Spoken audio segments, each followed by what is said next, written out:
Jogos Vorazes, capítulo 10.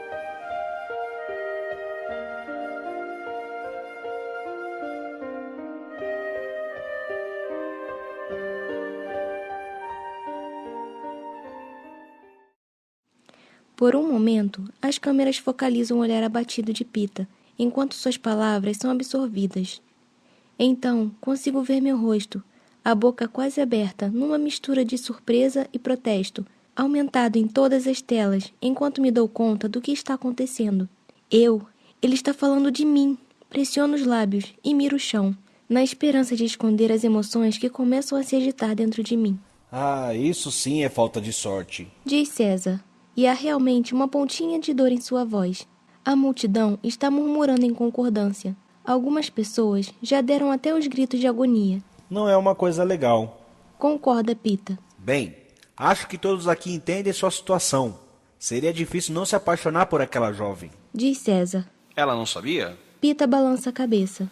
Não até agora. Permito que meus olhos se fixem na tela de televisão, o tempo suficiente para ver que o rubor em meu rosto é indisfarçável. Vocês não iam adorar se ela voltasse aqui e desse uma resposta? Pergunta César ao público. A multidão berra em concordância. Lamentamos muito, mas regras são regras e Katniss Everdeen já esgotou seu tempo. Bem, toda sorte para você, Pita Mellark, e acho que estou falando por toda a Panem quando digo que o nosso coração está com você. O barulho da multidão é ensurdecedor. Pita arrasou com todos nós definitivamente com sua declaração de amor a mim. Quando o público finalmente se acalma, ele deixa escapar um soluçante obrigado e volta para seu assento. Nós nos levantamos para o hino. Tenho de erguer minha cabeça por conta do respeito patriótico e não consigo deixar de reparar que todas as telas estão agora dominadas por uma imagem minha e de Pita, separados por alguns metros, que na cabeça dos telespectadores jamais poderão ser apartados. Que tragédia nossa! Mas sei que não é bem assim. Depois do hino, os tributos voltam enfileirados para o saguão do centro de treinamento e entram nos elevadores. Faço questão de entrar em um que não esteja com Pita. A multidão obriga nosso séquito de estilistas, mentores e acompanhantes a andar devagar, de modo que só os tributos acabam entrando nos elevadores. Ninguém dá uma palavra. Meu elevador para depositar 4 tributos, antes que eu consiga ficar sozinha, e então vejo que as portas se abrem no 12º andar. Pita mal saiu de seu elevador e bato a palma da mão com força em seu peito. Ele perde o equilíbrio e se choca com uma urna horrível, cheia de flores falsas. A urna se perde em centenas de pedacinhos. Pita cai sobre os fragmentos e imediatamente começa a sair sangue de suas mãos. Para que isso? Pergunta ele, estupefato. Você não tinha o direito. Você não tinha o direito de sair dizendo aquelas coisas sobre mim. Grito com ele. Agora, os elevadores se abrem e toda a equipe está lá. F, Haymitch, Cinna e Portia. O que está acontecendo? Pergunta F, um tom de histeria na voz. Você caiu? Depois que ela me empurrou. Diz Pita, enquanto F e Cinna o ajudam a se levantar. Haymitch se volta para mim. Empurrou ele? Isso foi ideia sua, não foi? Fazer com que eu parecesse uma idiota na frente do país inteiro. Foi ideia minha. Diz Pita, estremecendo ao retirar algumas farpas de suas mãos. Haymitch só me ajudou. Sei, Haymitch é muito prestativo. Pra você. Você é um idiota mesmo. Diz Haymitch, chateado. Você acha que ele te magoou? Aquele garoto deu a você uma coisa que você jamais conseguiria por conta própria. Ele me fez parecer fraca. Ele fez você parecer desejável. E vamos encarar os fatos. Você pode usar toda a ajuda que conseguir nesse departamento. Até ele dizer que ele te queria. Você era tão romântica quanto um monte de sujeira. Agora todos te querem. Vocês dois estão monopolizando todas as conversas. Os 2 amantes desafortunados do Distrito 12. Diz Haymitch. Mas nós não somos amantes desafortunados. Retruco. Haymitch segura meus ombros e me encosta contra a parede. Quem se importa? Isso aqui é um grande espetáculo. O que importa é que você é percebida. O máximo que eu poderia dizer sobre você depois de sua entrevista é que você era uma pessoa legal. Embora isso já fosse um pequeno milagre por si só. Agora posso dizer que você destrói corações. Oh, como os garotos lá do seu distrito caem aos seus pés. Qual vocês acham que vai receber mais patrocinadores? O cheiro de vinho no hálito dele me deixa enjoada. Retiro suas mãos de meus ombros e me afasto, tentando clarear a mente. Cinna se aproxima e me abraça. Ele está certo, Katniss. Não sei o que pensar. Alguém devia ter me dito, para que eu não ficasse com aquela cara de idiota. Não, sua reação foi perfeita. Se você soubesse, não teria sido tão real. Diz Portia. Ela só está preocupada com o namorado dela. Diz Pita, rispidamente, jogando longe um pedaço da urna cheio de sangue. Minhas bochechas queimam novamente ao pensar em Gale. Eu não tenho namorado. Não importa. Diz Pita. Mas aposto que ele é suficientemente esperto para identificar um blefe. Além do mais, você disse que não me amava. Então qual o problema? Estou absorvendo as palavras. Minha raiva está desaparecendo. Agora estou dividida entre achar que fui usada e achar que adquiri uma vantagem. Hammett está certo. Sobrevivi à entrevista. Mas o que fui de fato? Uma garota tola rodopiando num vestido cintilante, rindo à toa. O único momento de alguma substância que tive foi quando falei sobre Prim. Faço uma comparação com Trash, com seu poder silencioso e mortífero, e me torno esquecível. Tola, cintilante e esquecível. Não totalmente esquecível. Tenho minha nota 11 no treinamento. Mas agora, Pita fez de mim um objeto de amor, não apenas dele. De acordo com suas palavras, devo ter muitos admiradores. E se o público realmente pensa que nós estamos apaixonados... Eu me lembro de como eles responderam com fervor à confissão dele. Amantes desafortunados. Hammett está certo. Eles consomem esse tipo de coisa na capital. Subitamente, fico preocupada de não ter reagido adequadamente. Depois que ele disse que me amava, vocês acharam que eu também pudesse estar apaixonada por ele? Pergunto. Eu achei, diz Portia, pela maneira com a qual você evitou olhar para as câmeras. O rubor. Os outros interrompem, concordando. Você está coberta de ouro, queridinha. Vai ter uma fila de patrocinadores dobrando a esquina para te bancar. Diz Hammett. Estou constrangida com a minha reação. Eu me forço a pedir desculpas a Pita. Sinto muito pelo empurrão. Não tem importância. Diz ele, dando de ombros. Embora seja tecnicamente ilegal. Suas mãos estão legais? Vão ficar. Diz ele. No silêncio que se segue, deliciosos aromas do nosso jantar penetram o ambiente. Vamos comer. Convida Hammett. Nós todos seguimos até a mesa e nos sentamos em nossos lugares. Mas Pita está sangrando bastante e Portia o leva até a enfermaria. Começamos a comer a sopa cremosa de pétalas de rosa sem eles. Já havíamos terminado a refeição quando voltaram. As mãos de Pita estão enroladas em bandagens. Não consigo evitar a sensação de culpa. Amanhã estaremos na arena. Ele me fez um favor e respondi com uma agressão. Será que minhas dívidas com ele jamais terminarão? Depois do jantar, assistimos à reprise na sala de estar.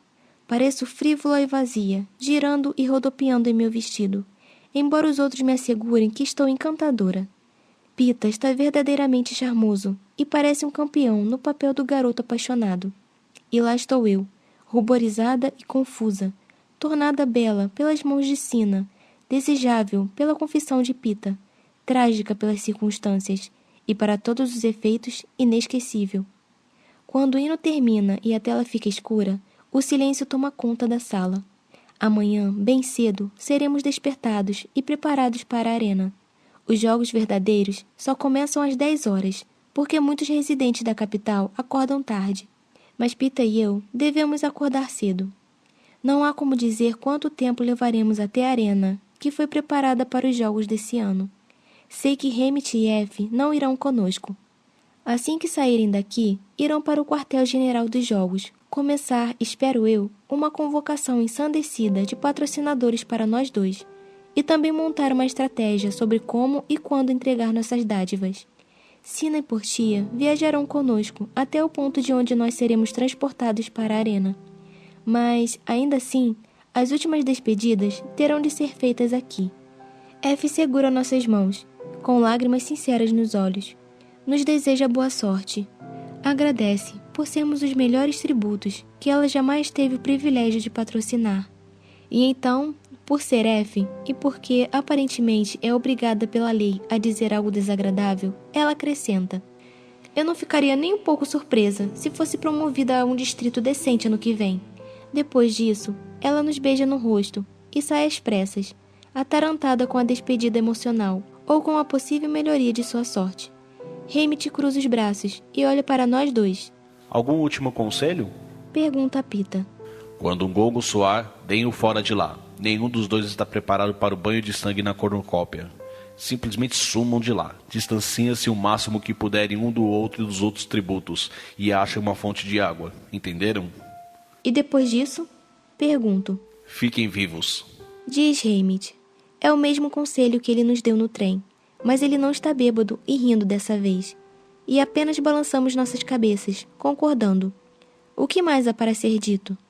Quando me encaminho para o quarto, Pita fica para falar com Portia. Fico contente. Quaisquer que sejam as estranhas palavras de despedidas que devemos trocar, podem muito bem esperar até amanhã. Minha cama está feita, mas não há nenhum sinal da Vox ruiva. Gostaria de saber o nome dela. Eu deveria ter perguntado. Talvez ela pudesse escrever, ou fazer mímica, mas talvez isso apenas resultasse em castigo para ela. Tomo um banho e removo a tinta dourada, a maquiagem e o cheiro de produtos de beleza do meu corpo. Tudo o que resta dos esforços da equipe de moda são as chamas nas unhas. Decido mantê-las como uma lembrança para o público de quem eu sou. Katniss, a garota quente. Talvez isso me dê algo a que me agarrar nos dias vindouros. Visto um pijama grosso de flanela e pulo na cama. Levo mais ou menos 5 segundos para perceber que nunca vou conseguir dormir. E preciso desesperadamente dormir, porque na arena, cada momento que eu ceder à fadiga será um convite à morte. Isso não é nada bom. 1 hora, 2, 3 horas se passam e minhas pálpebras se recusam a se fechar. Não consigo parar de tentar imaginar em que tipo de terreno exatamente serei jogada. Deserto? Pântano? Uma terra desolada e gélida? Acima de tudo, espero que haja árvores no local, o que talvez me dê uma chance de me esconder, além de comida e abrigo. Frequentemente há árvores, porque paisagens áridas são chatas e os jogos se decidem muito rapidamente sem elas. Mas como será o clima? Que armadilhas os idealizadores dos jogos esconderam para animar os momentos mais lentos? E também tem os meus companheiros tributos. Quanto mais ansiosa fico para dormir, mais o sono me evita. Por fim, minha inquietude é tão grande que nem consigo mais ficar deitada. Ando de um lado para o outro, o coração batendo a 1000 por hora, a respiração acelerada.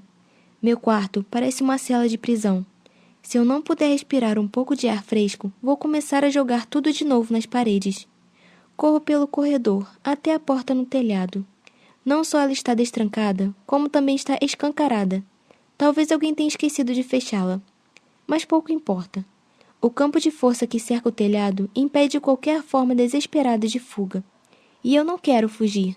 Apenas encher os pulmões de ar. Quero ver o céu e a lua na última noite que disponho antes de começar a ser caçada. O telhado não fica iluminado à noite, mas assim que meus pés descalços alcançam a superfície de telhas, vejo a silhueta escura dele, em contraste com as luzes que brilham eternamente na capital. Há uma agitação nas ruas, música, cantorias e buzinas de carros. Sons que eu jamais teria oportunidade de ouvir através das espessas janelas de vidro do meu quarto. Eu poderia sair agora, sem que ele reparasse na minha presença. Ele não me ouviria em meio ao alarido. Mas o ar da noite está tão gostoso que não consigo suportar a ideia de voltar para aquela jaula abafada que chamam de quarto. E que diferença faz nos falarmos ou não? Meus pés se movimentam silenciosamente por cima das telhas. Estou a apenas 1 metro dele. Você deveria estar dormindo um pouco. Ele começa a dizer alguma coisa, mas não se vira. Posso vê-lo balançar levemente a cabeça. Não quis perder a festa final em nossa homenagem.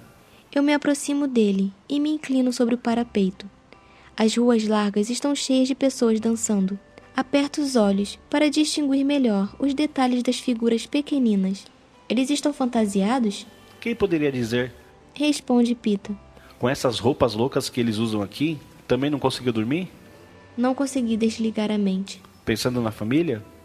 Não, admito, cheia de culpa. Tudo o que consigo fazer é imaginar como vai ser amanhã. O que não faz sentido, é claro.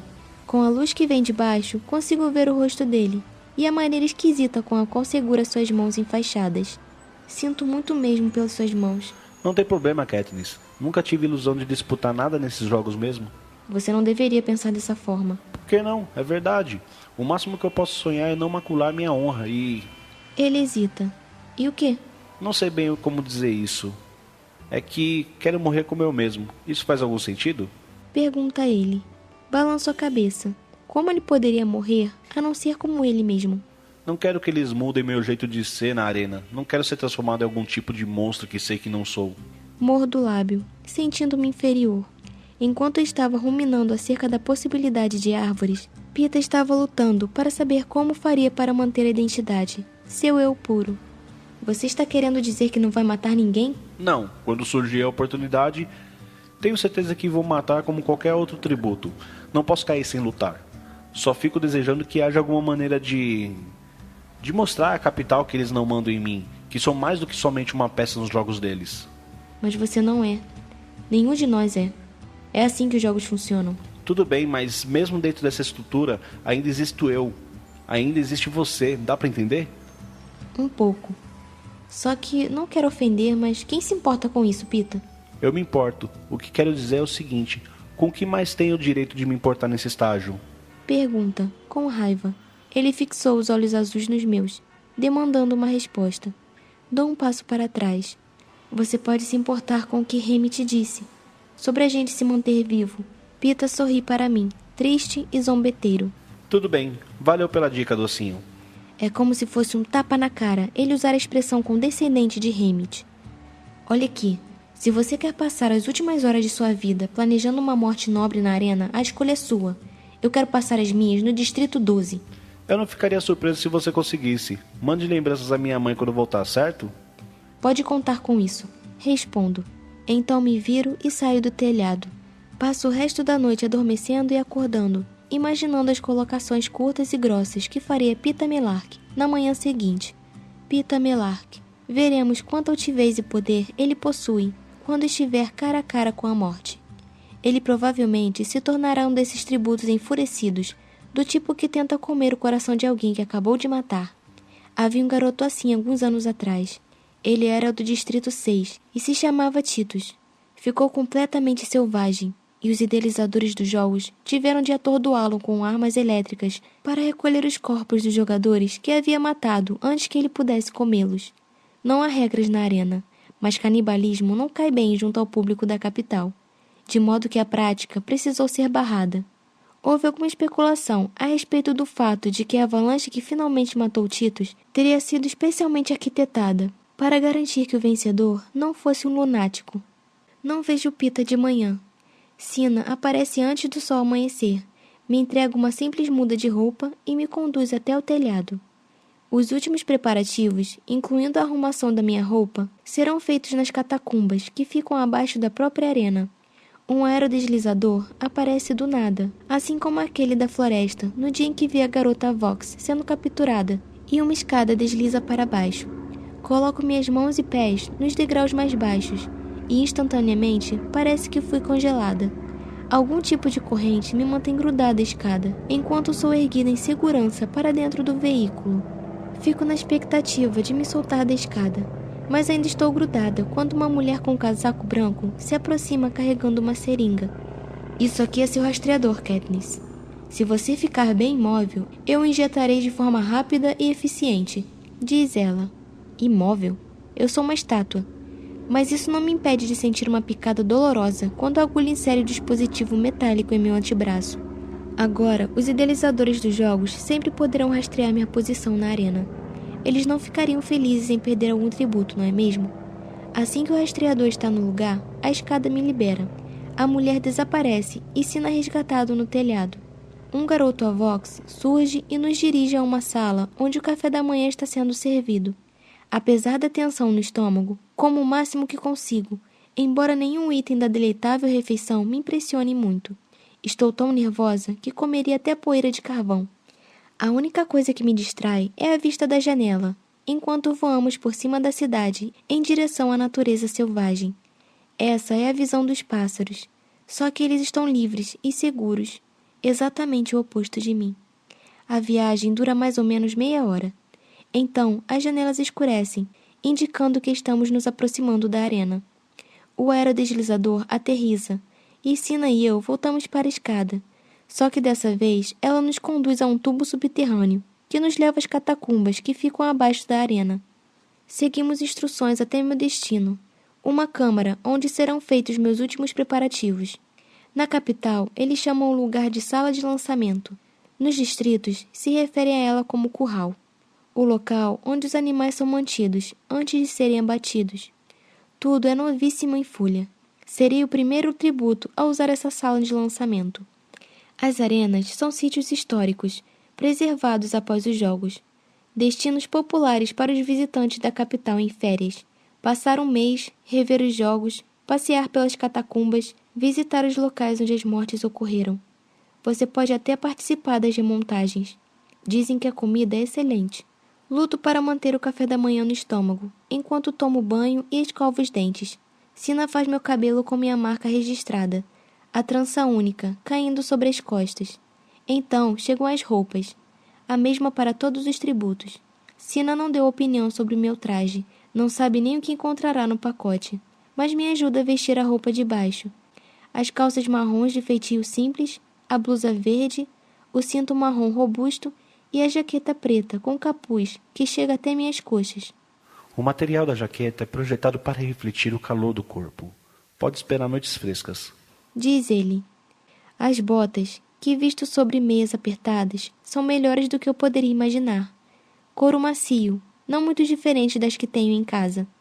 Mas as daqui têm uma sola de borracha flexível e proteções do lado, boas para correr. Quando penso que a coisa acabou, Sina puxa do bolso o broche dourado com o pássaro. Tinha esquecido completamente dele. Onde você conseguiu isso? Pergunto. No traje verde que você usou no trem. Diz ele. Agora me lembro do momento em que o retirei do vestido da minha mãe e o prendi à camisa. É o símbolo do seu distrito, não é? Eu balanço a cabeça em concordância e ele o prende em minha camisa. Por pouco ele não passa na vistoria. Algumas pessoas acharam que o broche poderia ser usado como arma, dando a você uma vantagem que seria injusta. Mas, por fim, eles deixaram passar. Diz Sina. Mas eliminaram o anel daquela garota do Distrito 1. Quando eles giraram a pedra contida na joia, um esporão foi liberado, venenoso. Ela afirmou que não sabia que o anel se transformava dessa maneira e não havia como provar o contrário. Mas ela perdeu o símbolo. Pronto. Você está toda equipada. Mexa-se um pouco para ter certeza de que está confortável. Ando, corro em círculo, balanço os braços para cima e para baixo. Está ótimo. O tamanho está perfeito. Então não há mais nada a fazer a não ser esperar a convocação. A menos que você consiga comer um pouco mais. Consegue? Recuso a comida, mas aceito um copo d'água, que bebo aos pouquinhos, enquanto espero no sofá. Não quero roer as unhas ou morder os lábios. Então acabo mastigando a parte interna da bochecha, que ainda não sarou completamente das estocadas de alguns dias atrás. Logo o sabor de sangue toma conta da minha boca. O nervosismo se transforma em terror, à medida que começo a pronunciar as coisas que estão por vir. Posso estar morta, completamente morta, daqui a 1 hora, talvez em menos tempo. Meus dedos percorrem obsessivamente o pequeno calombo duro em meu antebraço, no local onde a mulher injetou o dispositivo rastreador. Eu pressiono, apesar da dor. Eu pressiono com tanta força que um pequeno hematoma começa a se formar. Você quer conversar, Katniss? Pergunta Sina. Balanço a cabeça em negativa, mas depois de um instante, estendo a mão para ele. Sina envolve com suas 2 mãos, e é assim que ficamos sentados, até que uma agradável voz feminina anuncia que está na hora de eu me preparar para o lançamento. Ainda apertando uma das mãos de Sina, caminho em direção ao círculo de metal. Lembre-se do que Hammett disse. Corra e encontre água. O resto será consequência. Diz ele. Balanço a cabeça em concordância. E lembre-se disso. Não posso apostar, mas se pudesse, minhas fichas iriam todas para você. Verdade? Sussurro. Verdade. Diz Sina. Ele se inclina e me beija a testa. Boa sorte, garota quente. E então, um cilindro de vidro começa a baixar em torno de mim, interrompendo nosso aperto de mão, separando-o de mim. Ele dá um tapinha com os dedos abaixo do queixo, cabeça erguida. Ergo o queixo e fico o mais aprumada possível. O cilindro começa a subir. Por uns 15 segundos, fico em total escuridão. Em seguida, sinto um círculo de metal me empurrando para fora do cilindro, em direção ao ar livre. Por um instante, meus olhos ficam ofuscados pela intensa luz do sol, e a única coisa que consigo sentir é um vento forte com um auspicioso aroma de pinheiro. Então, ouço a voz do lendário locutor, Claudius Templesmith, retumbar ao meu redor. Senhoras e senhores, está aberta a 74ª edição dos Jogos Vorazes.